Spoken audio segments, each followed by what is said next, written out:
I'm super excited for us today because whenever Kevin is here, we get the wealth of knowledge. Actually, last time I saw you had less facial hair, which is cool. I'm bringing sexy back. Yeah, I'm bringing it back. Yeah, Kevin is one of the most sought after of the housing market in the East Coast. Actually, just got a huge promotion, which he told me was out there, but I already forgot it. But it's huge. I mean, he is the person when it comes to real estate. I'm sure you're going to bring us up to speed on what your promotion was because you said it to me. It sounded very impressive. It is. But I'm very happy to have him. He apologized for being late. I told him 3 times he can actually like literally on time and it'll save a lot more people like tripling it. I'm surprised. I would think, if anything, you guys are punctual as hell. I mean, if you're late to a closing or something, I mean, We literally have a closing happening right now. It's 10 a.m. So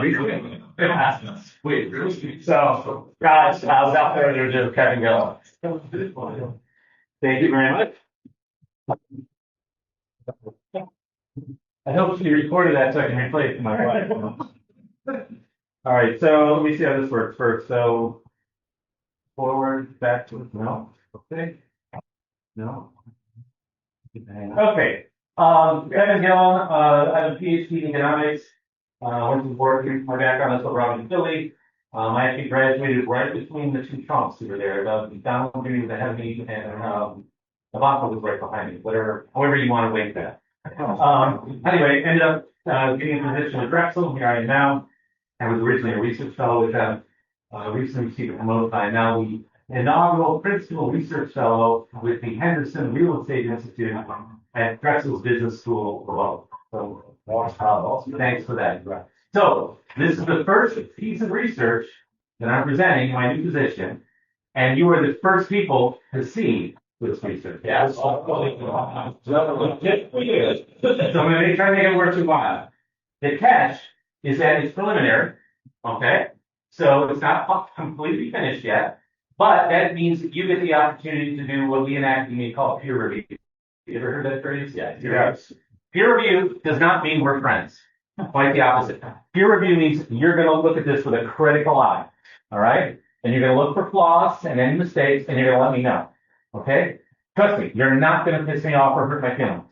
In fact, I'm going to be grateful because I'd rather present, when the first time you present something, it's preliminary, you'd rather find the mistakes now than when you publish it and then I put it on the university's website in another month and WHYY or the Inquirer calls me for an interview and then they find the mistake, right? So please, if you're skeptical about anything or you have any questions, don't be shy. I promise you I'm not going to be offended. If anything, like I said, I'll be complimenting because it means you're engaged to find it. Okay? So now that there's some breath work on it, let's jump into it. Now, it's going to be a fairly quantitative presentation, all right? It's not going to be a bunch of platitudes about how we live in challenging times, the rate of changing, and blah, blah, blah. I'm actually some hard numbers. How AI is going to affect your business right here in Philadelphia and this industry, the housing industry, okay? And specifically tailored just for you guys to do this thing. So without further ado, let's jump into it. So I said this is going to be more like an academic colloquium than an industry conference or presentation. Okay, so here's the outline of my presentation today. Number one, currently, how big is AI in real estate? All right, is that? Oh.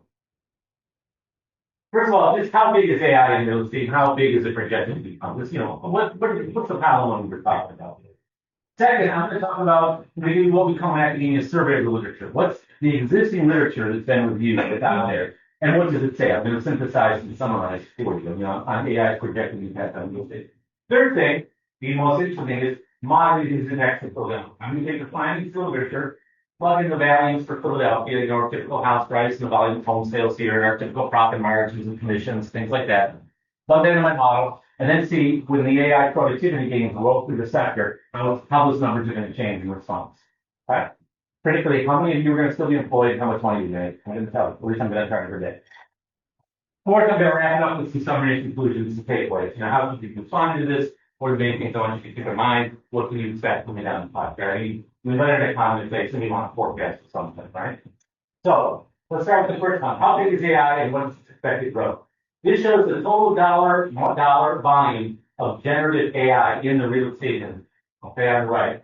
Currently, it's about a $544 billion business. That's in the United States. Okay. And it projects to increase to nearly 1 trillion in 5 years. By the time we get to the new decade, okay? It's going to be more than doubling of AI, the dollar influence of AI in the real estate industry. Now, the real estate industry, I'm not just including home sales and brokerages, I'm including home builders, I'm including lenders, I'm including investors, anyone who's in house, but I am excluding commercial real estate. Okay, so we're focusing on housing. So growth of AI in the real estate market is projected to grow at 11.33% per year. Now, 11% per year, I don't know who considers that a big number. You say, who considers that a small number?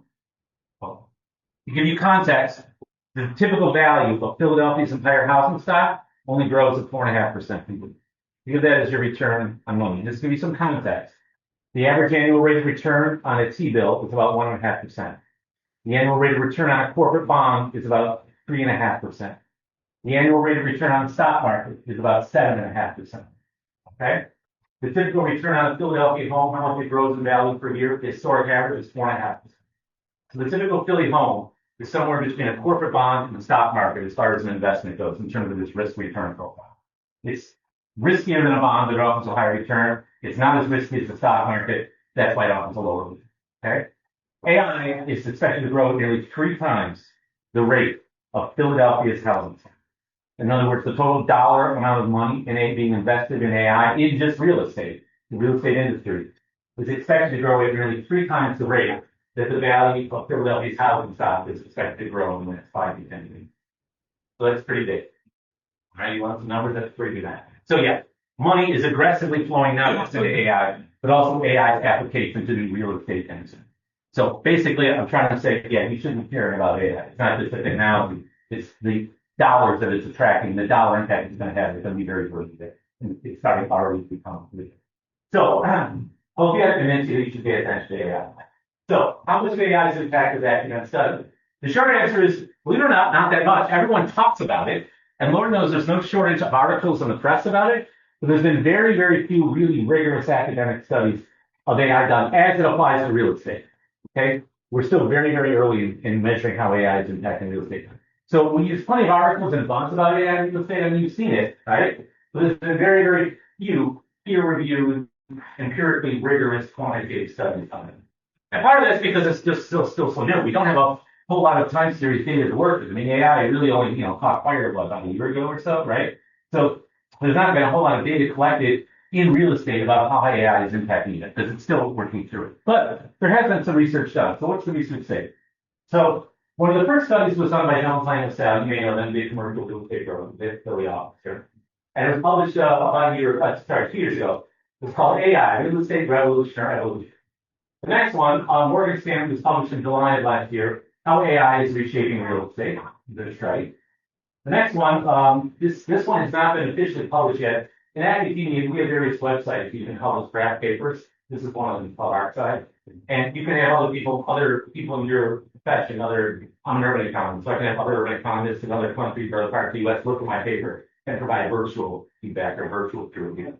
So this one hasn't been published yet, but it's gotten tons of it. So that applies to a lot of academics and myself in there. This one's very technical. It's called the Architecture Project Framework AI Augmented Real Estate Evaluation Europe paper. I'm not going to go super deep in that. That's the one that if you work with an economist that truly are going to go over it, that's the paper you would do. Okay? But I'm doing that.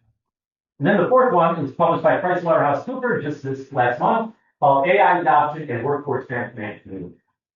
I did a lot of searching online, talked to a lot of colleagues to find out how much research has been done on AI in real estate. That's pretty much it so far. As far as published peer-reviewed studies, which should tell you right away the amount of opinions that people have about real estate really exceed the number of facts that are out there about AI. So I'm going to stick to the facts. But by the way, you should already think whenever you read something about AI in real estate, caveat with don't believe the hype because it's still shaking out. Okay, so let's see what these studies have confirmed and have been reviewed can show us. So what do these reports say? Here's some quotes from the report. Here's one from Jan Morin, she's the Chief Technology Officer at JLL. We see AI as a valuable human enhancement, not replacement. The vast quantities of data generated throughout the digital revolution can now be harnessed and analyzed by AI to produce powerful insights to shape the future of real estate. She's obviously very bullish on AI, at least from the perspective of its application to technology in real estate. Translation of that quote, there's going to be fewer people in real estate but increased analytical. The next one, from Morgan Stanley. Our recent work suggests that operating efficiencies, primarily through labor cost savings, represent the greatest opportunity for real estate companies to capitalize on AI in the next 5 years. Don't you know corporate jargon? Translation, fewer people but increased profits. Result there. The next one, from the authors of Artside. Our findings indicate successful transformation requires not merely technological sophistication, but careful human AI collaboration, producing systems that augment rather than replace professional expertise while addressing historical biases and information asymmetries in the real estate market. You thought corporate managers could have double speak? They got nothing on us in the higher ed. Okay. Translation: fewer people, but increased pay for those who adopt the new. Starting to see a recurring thing here? Yes. The next one. Oh, also two other quotes from JLL. Sorry, from CFO. Let me go back. How do I go back? The bottom book. The bottom. Okay. So, some other quotes. While not really yet reduced the headcount, AI is expected to strengthen operating platforms and enhance capacity across teams. AI will have a long-lasting impact on the labor market, automating many jobs, starting with office jobs. And then lastly, my favorite short but succinct quote, AI is a solid replacement for a junior analyst. This was said by a senior economist at a major investment bank, the one that you've heard of, in New York, they all are. Okay, and that was in the beginning. Okay? What's the translation? So again, less people in real estate as a result of AI, but more money for those who have. You start to see, even though there may not be a huge literature on AI in real estate, you can see there's just sort of a consensus forming here of what the long-term impact was going to be, right? So, what's the summary of the existing research? Well, impact number one. There's going to be 5 major impacts that have been summarized by the research. And the first impact of how will AI actually impact the real estate market? We're going to have smarter valuation, underwriting, and investment decisions. This is the part that like the economists and Zillow care about, not so much you, but you should be aware of it. So machine learning models are going to be able to analyze vast data sets and transactions, U.S. Census data on demographics, satellite imagery, rent rolls, economic indicators from the thread, everything. They can synthesize all of that for you in a model and tell you what it implies for the real estate market far faster than traditional models. This is what us economists worry about. We don't want to be replaced by AI. We want you to hire us if you interpret the model, right? But we use AI, so we are adapting to evolve. So the result, more precise pricing in the market of homes, better risk modeling, and quicker investment decisions. Impact number 2, new real estate demand for AI infrastructure. Now, this is mostly going to be felt on the commercial side, not the housing side, but you should be aware of it since I would imagine you want to keep tabs on whatever is going on in the real estate market, especially locally.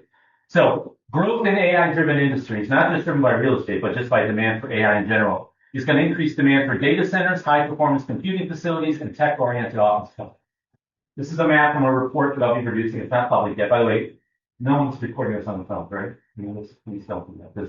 This is preliminary and it's probably Drexel. If it goes on social media, you're going to hear it from Drexel's lawyers. You don't have to worry about me. All I can do is complain, but the lawyers can act you up. It's a pretty comfortable. I'm sharing this with in good faith. So I'm doing an analysis of both current and planned data centers, AI data centers in Pennsylvania. Here's a map. The red dots show existing AI data centers in Pennsylvania, and the bright turquoise dots show planned data centers. Okay? We currently have about 30 data centers planned, 30 total, both existing and planned for the Commonwealth of Pennsylvania. And they'll all be finished within the next 1 to 2 years, if they're not already. Okay, and you see where they are. Look at the pattern. What do you see? Clusters, yes. But where are they clustering? Can we say this? What? Well, Major rivers, major watersheds. infrastructure. Yes. Water helps cool. Yeah. Right? Infrastructure, right? Roads, Yeah. right? Allentown, I mean, this is the Northeast Extension. The one in Philly, that's the Navy Yard. That's King of Prussia. Okay? This is Harrisburg area, Lancaster. This is the Turnpike. See how they're all along the Turnpike? Right? Clusters around Pittsburgh. Nothing in the center of the state, which is completely rural. So they're clustering near cities, but not in them, not for the most part. Suburban land is cheaper. Remember, these are 100,000, 200,000 square foot facilities. We don't even have that much land. We now have significant demolition. Plus, suburban areas tend to be lower tax, lower regulation than urban ones, right? but near infrastructure, so your employees can get to work and you can get the materials in and out, things like that. But why, we are getting third, by the way, that's among the highest of the US states. Texas is second, okay? You want to guess which two states are dead last? Three states are dead last. Or what? Four. Close. Massachusetts, right? High tax, high regulation, and then the big one, high energy cost. AI data centers, stop electricity. Pennsylvania, we've got fracking, especially in the western part of the state, and our energy costs and our fuel costs are actually lower than that, way lower than California and Massachusetts. So the first reason they're moving to Pennsylvania is AI data centers is low energy costs. But then within the Commonwealth, they're locating places that have lots of abundant cheap land, but are close to other major employment centers. So you don't want to be in the city. On the outer edges of the city, lots of highways and railroads and near infrastructure. You can get electricity and water to cool computers all in near you. That's what they're looking for. That's what's driving the location. Yeah, can I add something else? Sorry, but. Yeah, so wasn't there like Midway from Federal wasn't there like advocacy against the data centers, how they were essentially shuffling energy and utility from our main infrastructure grid, causing higher energy costs for the like the everyday consumer in Pennsylvania, while at the same time also stimulating like technology pollution in the areas where data centers are being developed? Well, I'm not here to be for or against AI. I'm here to talk about its impact. If you don't like them in the comment, they're coming here because we have people electricity and cheap land, and we're really working sport. Those will be a true fact. If you don't like it, I'm not making this well. But the economic impact is higher energy costs for Pennsylvanians, right? Like an hour energy utilization. Well, that may be the case that we haven't seen yet. Right now, our energy costs right now are below the national average and way below California. Say that. When you go to Western PA, they're very happy. I'm originally from Buffalo, and when I travel home to visit family and friends, I don't take the turnpike. I hate driving. I go to the center of the state. I actually grew up in this area right over the state line right there. And trust me, you go to this part of the state, I mean, it's booming. I mean, energy boom. Everyone's driving in pickup trucks. The roads are all paved. The homes all have fresh coats of paint. Everyone's leasing drilling equipment. Let's say, we drill well pads. Again, if you're, pro-environment, I'm going to say, you don't like it. I'm not here to make that much bigger issue. No, I'm not saying that. I'm not more pro-environment. I'm more holistic kind of economic and also the other environmental impact as well. Right? If it does drive up costs in one day on consumers, then there will be some sort of backlash. Yeah, I mean, if you look more at data centers, then there is energy capacity. Yeah, energy costs. We're not there. I know. Can't say that. Yeah. Keep an eye on it. There's been moratoriums in neighboring states as well. Like New York is a moratorium. Virginia, which was the data center kind of like hub of North America. Do you feel that has also kind of pushed developers into our state? I'm certain of it. Like I said, when I drive home, the second I cross the New York state line we call this the southern tier. Right. The world changes. It's Right. like crossing City Avenue from Philadelphia to Montgomery to lower, to Ardenville. Okay. Except the opposite. Once you cross the New York state, rusted pickup trucks, pink peeling out houses, tons of potholes in the roads, lots of these small towns, blacked out stores, okay, population loss. And believe me, you'll get an earful about fracking in New York State. The word home is a swear word. I'm not going to New York, but sure you'll go. Yeah. Yeah, you don't have to like it, you don't have to agree with it. I'm just saying, but we're benefiting about it. Is there a moratorium in New Jersey as well? Data centers? I don't know, but no, they're building some in New Jersey. They are. There's a moratorium on fracking in New York. So that's right. You said moratorium, that's what I was saying. They are. I was spoken on Pennsylvania. Yeah. Gotcha. So, the result of this impact is going to be geographic shifts in demand and investment needs that's tied to AI. This is primarily for commercial world for you. But still, you want to look at that. All right, impact number 3 is going to be enhanced customer experiences and investment needs. Now we're getting to the stuff that you care about, your own practice, your own business, okay? So we're going to have AI-powered search tools, we're going to have chatbots, real-time pricing engine, virtual tours, and that's going to lead to higher customer engagement and faster lead conversion. Hopefully it'll save you some time too, right? I mean, I remember when the internet first hit you, and the older agents hated the internet. It was a threat to them because they were the experts in their neighborhood, in their market. They didn't want customers looking at listings on their own things. They wanted to tell you what was available. because they wanted to get to know you and know your lifestyle. But the younger agents were like, wait, someone can search and say, I want to look at these 3 houses. You do 3 showings and then go to closing. Yeah, saves you the time, right? So the younger agents adapted, and I think we're seeing something similar today. So the result, we're going to see reduced transaction time, but greater transaction volume. And this is my forecast for the next 5 years, because they do expect interest rates to come down and move in a more favorable event. When? Different question. That's not the subject of today's speaking. Impact number 4, will there be major operational gains in the efficiency gains in the industry? So this is one everyone's insecure about, right? AI is going to automate a large share of administrative leasing, underwriting, and property management tasks. That's estimated to be a third of all jobs in real estate. Yeah. Okay, now that's a lot. Now, I want to emphasize, I don't mean a third of all jobs in real estate brokerage. I mean the entire industry. So if you're working as a junior analyst for a home builder, working on pro formas, you're working at a lender, working on loan applications, all of those things, okay? Those are the number of jobs in the entire industry that are expected to be, if not necessarily eliminated, AI needs to be somewhat downsized or redefined, okay? And as you can expect, the result of that will be lower operating costs for brokerages, will be faster deal processing, good, leaner staffing, this is a polite way of saying having layoffs, reduce staffing, but improve profit margins. Basically, AI, from an economic perspective, in the way we model it, is being treated like we would treat what we call an exogenous technology shock. Okay.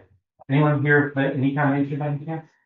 I'm sorry, what you saying? Was anyone here an econ major? Okay. You want to tell them what an exogenous technology shock is? It's like going from the horse to a wheel. It's one of those things that's all. Horse to a car. Yeah, exactly. Yeah, exactly. So exogenous means comes from outside. Yeah. It didn't come from within the industry. We all agree on that. AI was invented by technology gurus in Silicon Valley.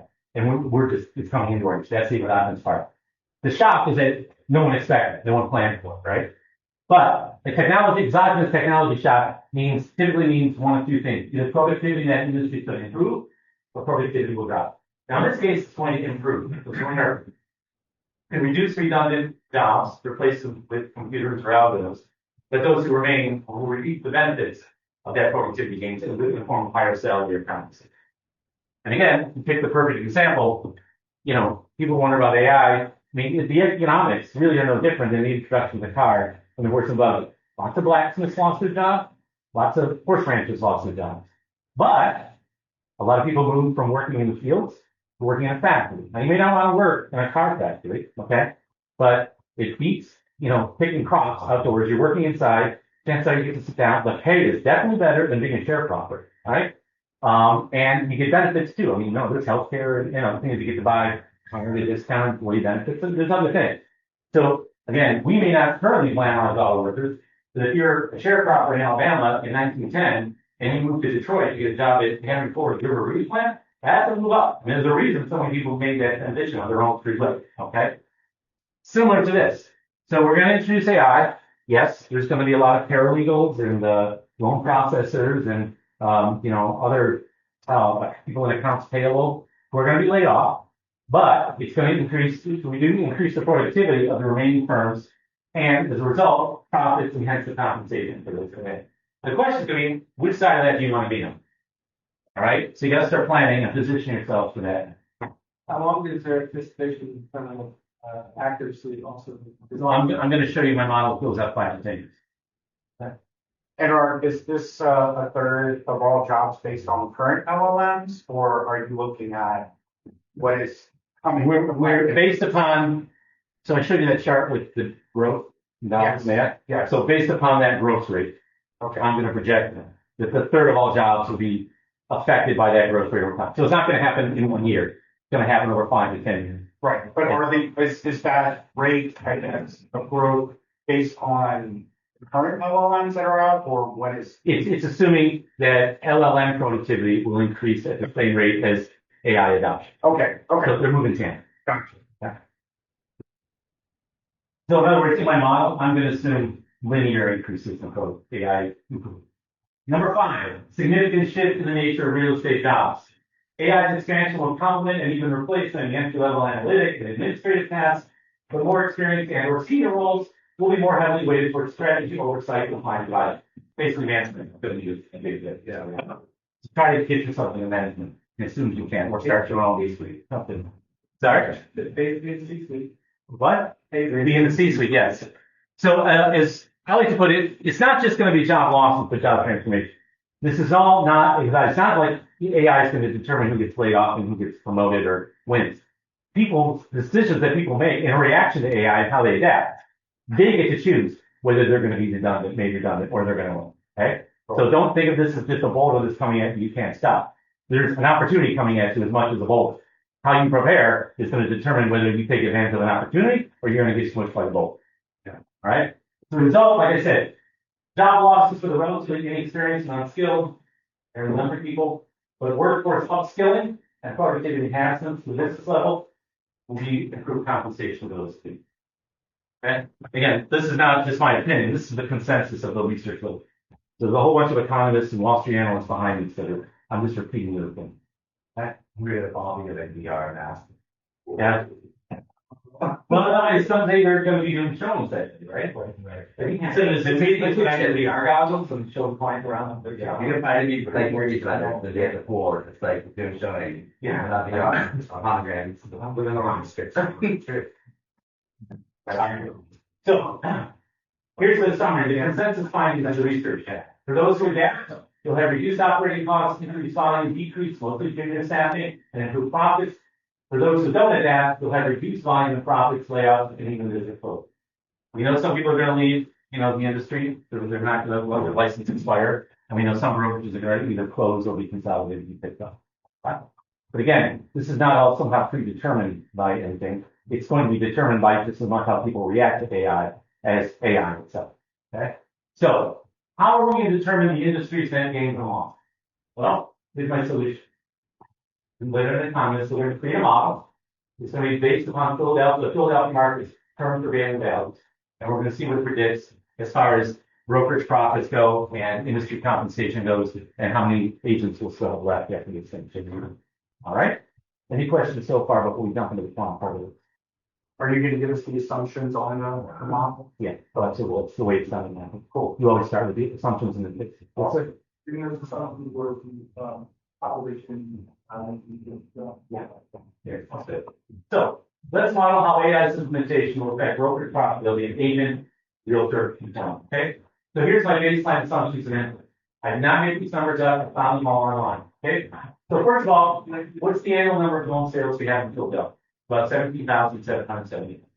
Now that's from public records. So that's probably a bit more than you see on the MLS, the Drake reports. Yeah. Because I'd say about a good 20% of all sales in Philly are off MLS. Yeah. And these are particularly in the relatively lower income neighborhood, more distressed properties. There's a lot of off the grid type stuff. On top of that, you've got certain ethnic communities who are apparently immigrant, and they want to deal with people in their own communities, right? So they often don't use the NLS, they use cash, right? And they just operate in their own zip code and, like I said, it's sort of off the grid. But that's the total number of average annual home sales in the city. According to G-Fire, you get 4,000 active agents in the city. Actually, G-Fire, I think, said 3,500, but, there's agents who are not, members. Yeah, they just have a license, right? Somewhere around that up to a nice 4,000. That's how many of you are out there to compete. Right? The next one, the average sales price in Philadelphia is $235,000. Now that's going to be a somewhat distressed row home in like lower northeast Philly, so not the worst neighborhood, but not the best. It's not in terrible shape, but it's certainly not new. But somewhere it's right in the middle. This is your median home, right? In Philadelphia, $235,000, currently the median price a home in Philadelphia. Let's do an average commission rate of 5.5%. Split between buyer and seller. That one ring with you? Okay, good. Where is downward pressure on that, though? I would say that's. We're going to get to that for everything. Because AI is going to put pressure on it. That's why it's in the model. You're ready for set? We're an economy. All right. Broker split. The percent of commission retained by the brokerage, I've got that is 20%. Is that right? What the on average? Is for every sale, brokerage takes 20 on average. Not you, because you're all super agents. I know. But 20, I'm talking about the average of the industry. Yes? Anyone want to quibble with that one? A little high. Little high? I'm saying 80% of agents might be a little high. Is it, so You it mean the means, split between broker Like, and yeah, agent? like an entry. the brokerage, yeah. I mean, Well, you gotta remember there are these discount brokerages that are taking the split in perpetuity, but they're. That's right. Okay. but this is the first time I presented this, so I'm keeping it very simple. So, I know we have an old saying with statistics. If you stick your head in the oven and your feet in the freezer, on average, you're comfortable. So, 20% may not be accurate, but it's the least Yeah, incorrect of anything else. I'd say 20-30%. yeah. 20-30%. Okay, this is okay. And then the average brokerage overhead is percent of brokerage revenue is 75%. So after you pay your 20% to the broker, 75% is split overhead, running the office. Got to pay rent here, computers, coffee, I just had cup, everything, okay? Do I have any management in the room?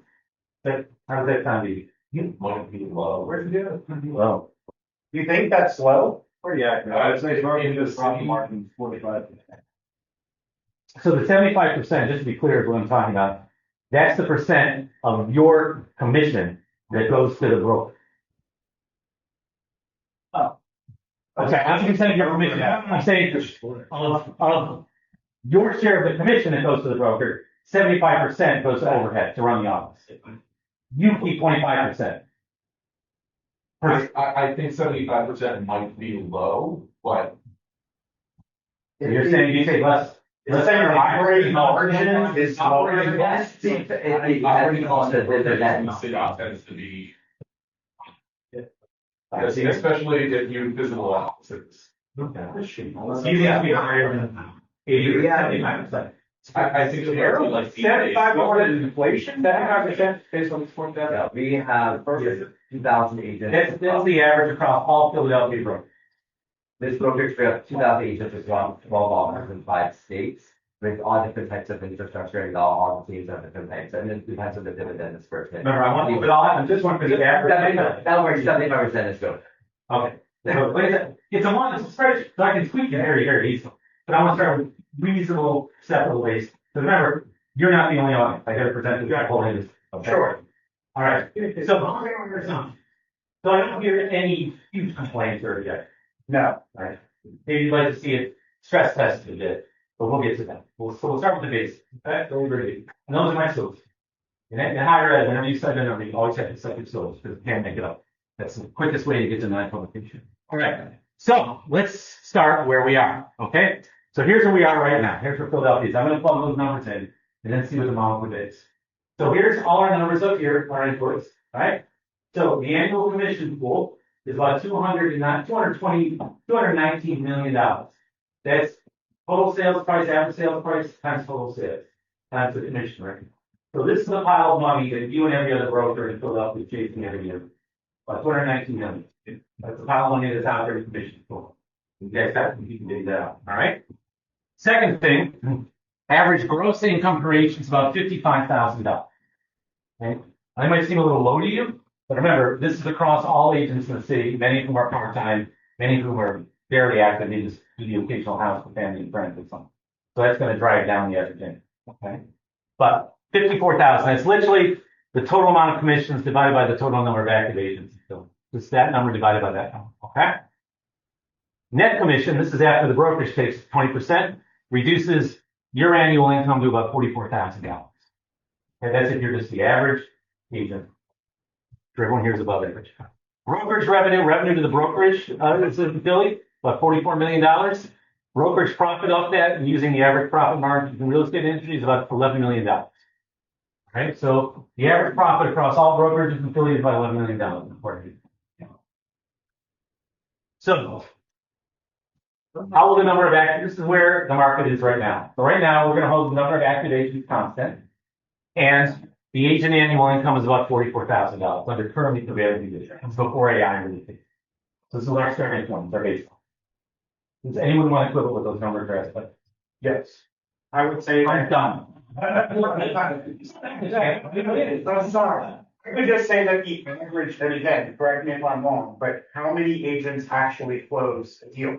Right? So I don't know that 4,000, when you're looking at just trying to get a better understanding of the market, I would say that 90% of those 4,000 do not close the deal.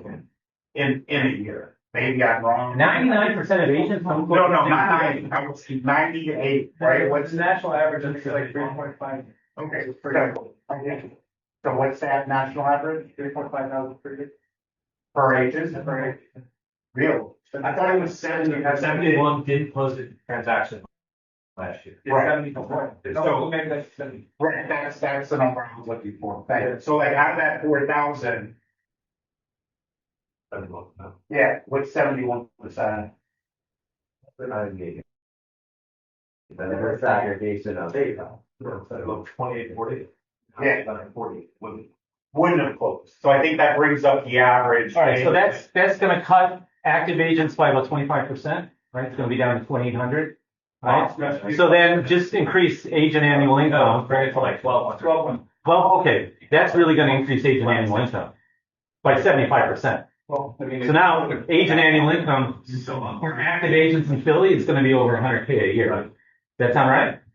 See, I don't know that you can do that. No, I would not make that major. But I think if you're cutting out outliers on one end, you have to cut out the outliers on the other end. That's true. Yeah, I mean, that, like, Mike McCann throwing off that average, just as much as the no income producing, like, so there are going to be extreme examples on both Right. sides. I think that use median as opposed to average. I think you either have to. Actually, that is the median. I think Okay. they're average because a lot of people don't know what median is. Okay. But they're very close to each other. Okay. I think that you have to just assume that the middle is strong enough that the outliers don't pull it in one direction. We should walk. Yeah. Good wall. That's correct. So remember, this agent annual income, I'm not trying to predict your personal income. I'm saying if I take all the commissions that we know are out there and divide it up by the number of agents, that's the number. Okay. That's all I'm saying. Okay. Okay. Very problem with that. And there's some portion of the active agents that don't transact at all, and then there's some portion of the agents don't produce that are active. So there's some people that just hang on like, and so that might be an adjustment, but it will be an active on 7%. The problem is I don't know what they're going to be. That's why. Correct. I see your point. So like I said, these are all, that's why I do this. These are all, I think, nuances that should be incorporated. I just haven't done it, but I didn't know to do that. So that's good.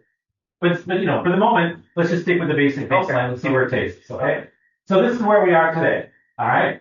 It says that if you just took how many sales are occurring right now, the prices they're occurring at, and divide that commission up by the total number of listed of agents who currently have an active license, that would be their average annual income. All right? Okay. So now we're going to throw AI into the mix and set this thing in motion. See what happens. Okay? So I've now added a column to my table, as you can tell from Excel. So here's the baseline, same thing from the previous. This here is the baseline. That's the same here, right? Now I've added a column called mild. This is the AI adoption is mild. And then I'm going to do it if it's extreme and aggressive, okay? Because we're going to stress test the parameters. So we'll start with mild implementation, which is basically AI predicts will be annual sales between now and 2030 will increase to about 19.5 a year, because we're expecting interest rates to go down. Okay? So we're expecting sales value to go up over the next 5 years. I'm not saying it's going to go up tomorrow or within a whole lot this year. Well, as interest rates come down over the next 5 years, and they will, hopefully, then we should see sales volume increase. So that's good. The number of active agents is going to fall, because AI is going to winnow them out. Okay, these are your low and slow. Your inactives, older people retire early. They don't like technology. They don't want to bet. But some people just, whatever, they're not going to make a cut. Okay, they're going to be cold from the herd. Right? Average commission rate due to increased competition and increased sales is going to fall 5%. Right? So the annual commission pool is going to actually increase. Even though commission fell, sales went up by more. So that the total pile of commission out there in Philly is going to increase from 219 million to 252. All right. Now, AI has cut some of you from the herd, but it's increased the pile of money that's remaining between you and the others to compete for. Right? Isn't that pile of money just market based by number of transactions, not necessarily? It's based upon also a profit margin. Yeah, that's also in the that I think it's some accounting relationship to it. This is not a MBA call, so trust me, it's in there. Right? So now, your average commission, the annual commission pool has increased. So the gross income per agent has increased from 55,000 to 70,000. There's fewer agents, more sales, right? Average agent net commission after you take your fees goes from 44,000 a year to 56,000. You still win. No, this is total profit for all brokerages in Philadelphia. It's industry level profit. Got it. Okay. So what's the bottom line? So the percent contraction in the number of agents is now going to fall by 20% in Philly. So you've got a 1 in 5 chance of being laid off or losing your job, all else being equal. Agent annual income, though, will rise from 44 million to 44,000 a year to 71,000. Yeah, I know, too. Okay.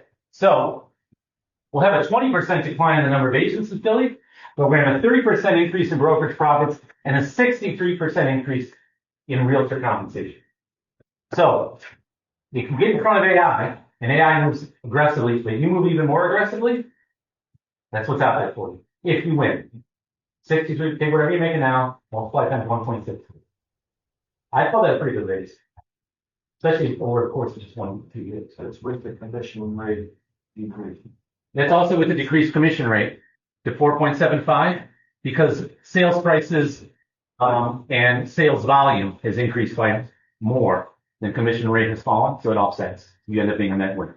But how are you saying that, I mean, the housing stock is what it is in Philadelphia. We're not building many new homes. I'm holding housing stock now. Okay. Remember, this is a simple model. It's also a short-term model. I actually was on the phone this morning with Aaron Lozelle, who's the real estate reporter for WHOI, looking into how many affordable new housing units we're building. The answer is nearly zero. Right. Because you can't build affordable housing at market rate. You need subsidies to Correct. Correct. So I'm not taking that into account. Remember, it's a very simple model. No. I just want to see what's going to happen if I bring AI into the real estate industry, but hold everything else constant. That's what I'm doing. But there could be, and I'm not doing devil's advocate, 20% contraction could be very, very conservative. It could be more. It could be much. Yeah. Okay. But this is based upon what the literature has found so far. This is within the realms of what most people have seen. That's consistent with the historic data. So, okay. I mean, I can plug in whatever assumptions you want. I mean, I can get you to a 90% drop in the age, the remaining 10% well in multi-million. But how realistic are those assumptions? It's just a computation. It depends on the consumer's adoption and how they use AI as well. Yeah. So that's the side that we can't. Well, no, that's actually in here. Yeah, I'm not showing it to you, but I was basically what's showing up in is the ultimate out. I'm assuming that consumers will adopt AI at a certain speed, and that's what's driving the increase in sales.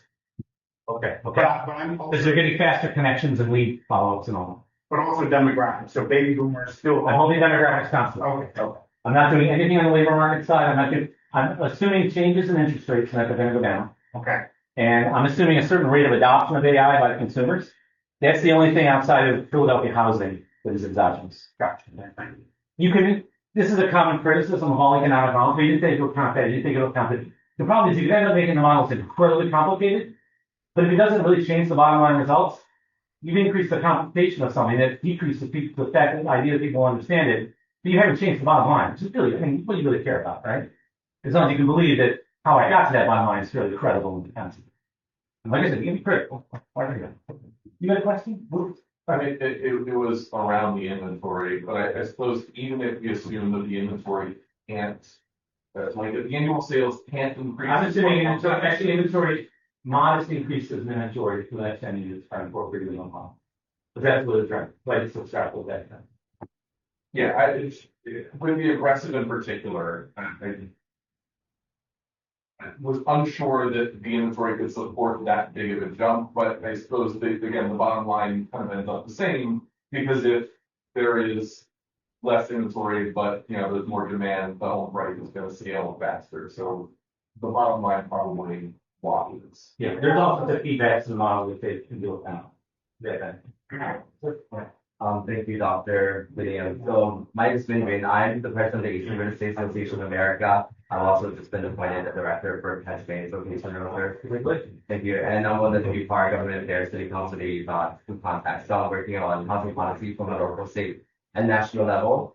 So last year we were working on a $2 billion housing action plan by the Federal Partners Administration to build and preserve 30,000 housing units in the next 5 to 10 years. So there is going to be an economic development boom due to the liquidation of the land bank. The city is already approved $800 million in municipal bonds, with $400 million being issued this year, and then another $400 million in 2 years. What are your perspectives from an economic perspective? What are the determination for some of the underwriting standards, methodology, and types of financial institutions for facilitating the evaluation and issuance of these municipal bonds? I get asked about the maritime all the time. But we're here to talk about AI. Yes. And how can AI be incorporated into that process? Go ask somebody with chief technology officer. I'm here with what they do. I don't know. I can tell you this about the maritime, and I don't want to get into the maritime. They're kind of over here. The maritime program is budgeting $60,000 per home to build or convert new homes to affordable. Did anyone build a home here in Philadelphia for $60,000? Yeah, renovated, Yeah, so that should tell you right away how successful the plan's been. I think her plan will help ameliorate affordability and that it will slow the payment of it. I don't think it's actually going to reduce. Kind of like what's going on with inflation right now. Trump has bragged that he's eliminated inflation. He hasn't. He's eliminated the rapid growth in inflation. Prices are still going up by 2+% per year. But a few years ago, they were going up by 12% per year. Right? So they're still going up. They're just going up at a slower rate.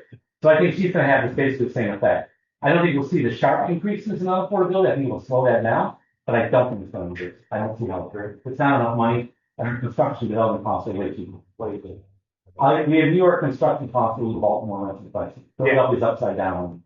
It's our biggest number one obstacle, not just to housing in the city, but one of the biggest obstacles to our city's economy. Yeah. They can't house our people in high quality housing. So we have $1 billion in surplus from last year, plus the municipal bond will be issued.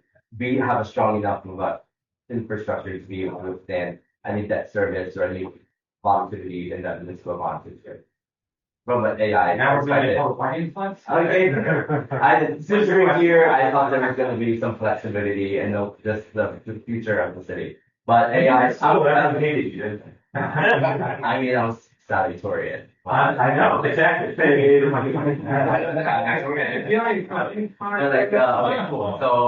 We'll just see. I got the answer to this, but it's separate from why we're here today. We have some time, and I want to make sure everyone else. I answer questions with the giant rules. That's no offense. Get around it. Okay. So that's your aggressive scenario. Now, whether or not you think it's good or it's bad is up to you, and it depends on how you react to it. If you view this as a threat and you don't want to change your business model, I'm sorry to tell you, but you're probably going to end up in that, 20% here. Okay. If you get ahead of this and understand how to take advantage of AI, well then, you're going to be the ones that experience the 62% increase in tax, or at least according to this. Okay. So, summary. Here's what I want you to take away. AI is here and it's not going away and it will affect you.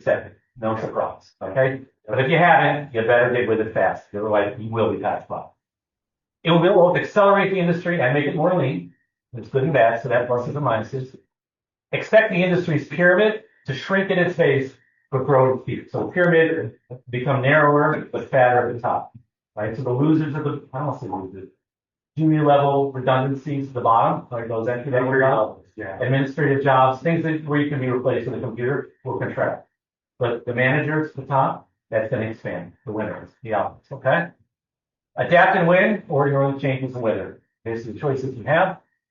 My favorite quote from this: the real change won't be which jobs AI will eliminate or enhance, but rather who will adapt to AI to enhance their job versus who will ignore AI and have their job eliminated by those who can. That's the main choice. That's how the economics profession is basically looking at AI right now, at least from the labor perspective. That's basically if it was my elevator speech on AI, that's what I would say to you if I had 10 seconds to tell you. So with that, I said thank you. I do have more development of this model to do, to add more scenarios to it, as well as look at trade-offs. Like, for every agent we lose, what's the dollar gain in compensation? I mean, what's your competitive trade-off as you move beyond your competitors? For everyone you eliminate, how much do you expect your compensation and profits to go up, right? Are you currently using AI to do what you're doing right now? This? Yeah. You mean that model? Yeah. No, definitely not. No. AI can develop a very simple economic spreadsheet model, but it's not up to the level of this. It's gonna be. We're just a bunch worried about it. I mean, once AI can build sophisticated predictive models, They can tell what interesting the stock market's gonna do. Let's let them do it. We get lectures. Don't. I have a question for you. Does it fall open claw? Yeah. I mean, I know AI is being used to render renderings of interiors and, to enhance photos for showings and to edit listings. And, I know everyone's doing that. You're not doing that, should you? But that's the real productivity gains come in how we're, giving more leads, how you're attracting more customers, how you increase volume and increase your profit margins on each transaction because you've got less overhead people. So doesn't this challenge the premise though of the value add of being part of a brokerage? Like that marginal amount that you're talking about that I pay into the broker for it to handle marketing, for it to handle the back office, the admin component of it. Doesn't AI challenge that fundamentally? And again, the barrier of entry to having my broker license as opposed to a salesperson license, isn't that also? Yeah, it can work at both ends. It just is, AI can help the brokerage replace low-level staff. AI can help the individual broker, no offense, replace management. And then if AI can, do things that you're getting from management, that's something for you guys to do, Gavin. Right. But that's what I'm saying, is that also is an important time. I'm not along with that part, though. Yeah. Yeah, so You still think economies of about scale. how individual agents would capitalize on. Yeah, I actually started to get into that. I ran out of time to it. I mean, the good news is this is as fresh as it gets. I literally been putting this together this morning. I spent a week doing it, but I finished this morning. I wanted to get into what the next steps would be, how you specifically, in front of this. So you're gonna have to bring me back to that part. I'm gonna develop this further, and then what I'm gonna do is offer to do this G part. You can log in and see that. Are you looking for any lab rats to participate in any studies that you're doing? Well, you want to do some peer review or something as a mark? Yeah. No, give me your card. Yeah, just please don't share this because this is raw. It's still in okay. And I don't need anyone saying, "Oh, Kevin Gillen predicted something." I'm not saying it's half baked, but it's not fully baked. What about the cost of the AI itself to use it? So I can This is a subscription to ChatGPT or something. I can envision a world where you can subscriptions get right in line with the brokerage fees. Again, keep it simple. Right now, I'm assuming the only things that will change are the things I told you. Everything else, I'm assuming, remains the same for the next 5 years. So again, things like the labor force growth, the adoption of AI. I'm not making any other assumptions about the cost of AI or the cost of energy or anything like that. I'm What assuming about the cost of being? only the adoption rate of AI changes between the scenarios. That's What- anything. What about the cost of the agent doing business, meaning membership fees and MLS fees and all of the desk fees that are involved as well? I haven't got that yet. Okay. That's why we're doing. Do you foresee a data center bubble? No, I see an expansion followed by a contraction, which is normal in real estate, right? The reason real estate is so cyclical is because the economics of real estate are basically the same as durable goods like cars or washing machines, meaning it takes a long time to build it, but then once you build it, produce it, and sell it, it sticks around for a long time, right?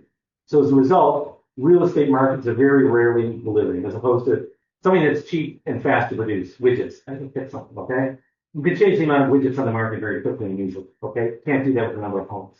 So as a result, but the other things that affect homes change, demographics, incomes, interest rates, they're always changing, right?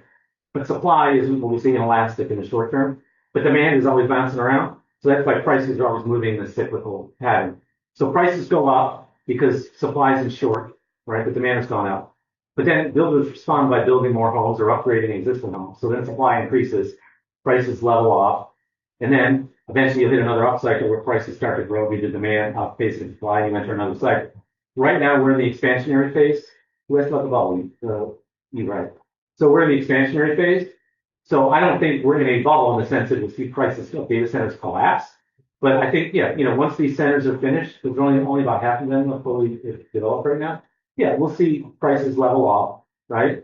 And then we're going to wait till that shakes out to move over, and then we'll enter another cycle. But that's a good 5 years away. And chips are getting, like the GPUs are just cranking. Like the new chips that are coming out are. And then we get into, semiconductor sales and they're getting rare minerals from China that go into these computers that are critical AI. And again, it's going to make the model very, very complicated, I doubt there's very little anyone in this room can do about our relationship with China. Okay, so I'm not going to try to explicit on it. What I can try to model is how this stuff can impact you and what you can do in response to prepare. That's what I'm thinking. Yeah. It was yes, sir. Yeah, so with the evolution of AI, I think they're also the increase in some more of these cloud capabilities, less of the data goes to all this stuff. Yeah. I think at the end of the day, the home buying decision and home selling is such a big one that people are going to want some personal contact. I mean, think about it. I'm sure someday we're going to have robots that can do brain surgery. You really want your doctor to be a robot though? Or think you want some human being consulting with you at your bedside, right? And I think the same would be true. Someone does your taxes. I'm sure a computer can do your taxes. I still want a human being look at them that I can talk to.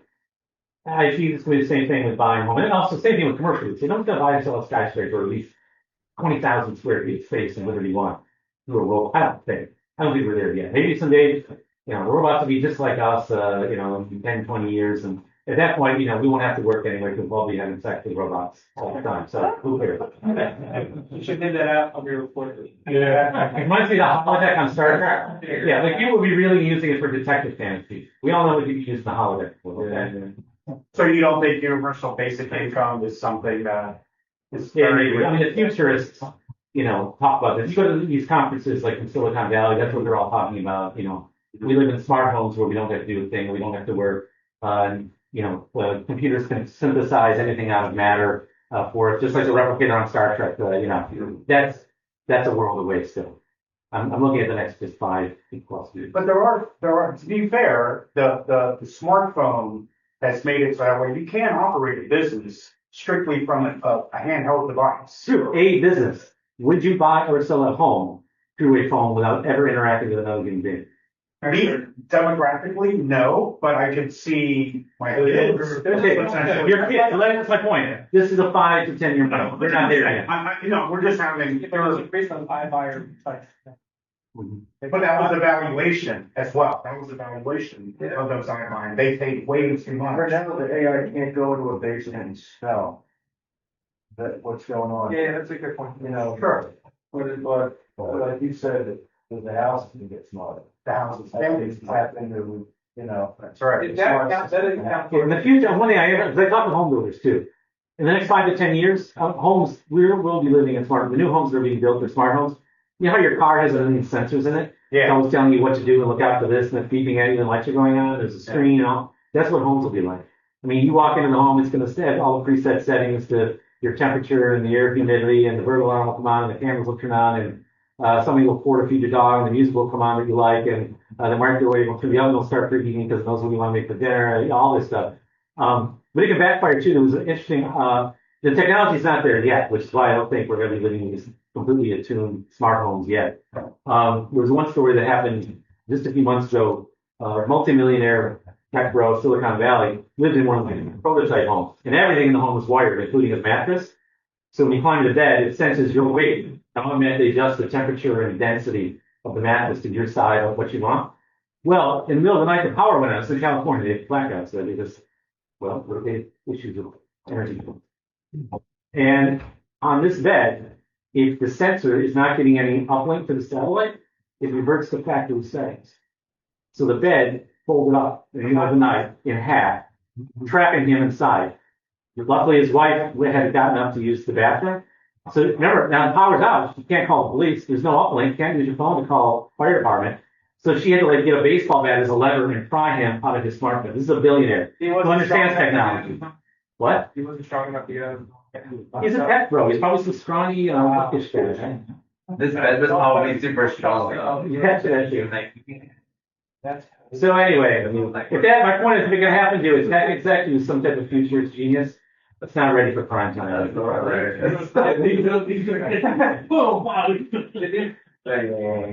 Do these numbers account for totally consumer-driven sales, or is it also influence?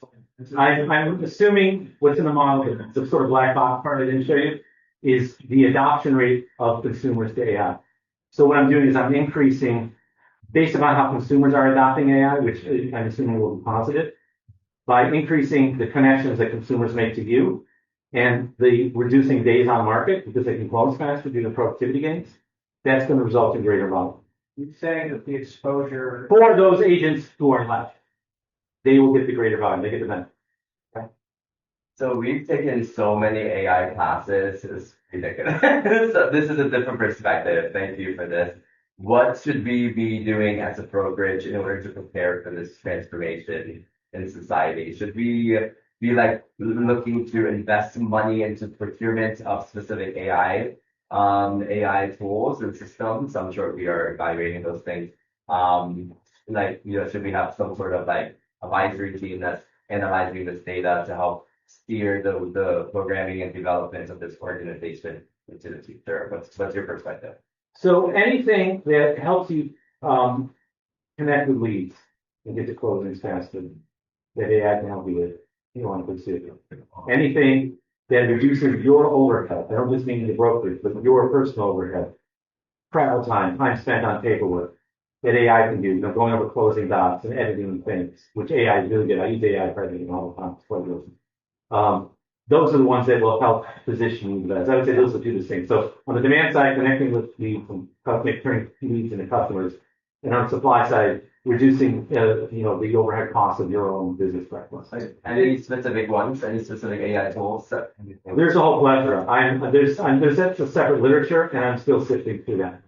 I'm going to do this. I'm offer to do this with GPAR in like another month. So I'm turning. You guys are GPAR members, right? Yeah, and then else we'll go out, and then I'll address that. You're gonna have a list for us.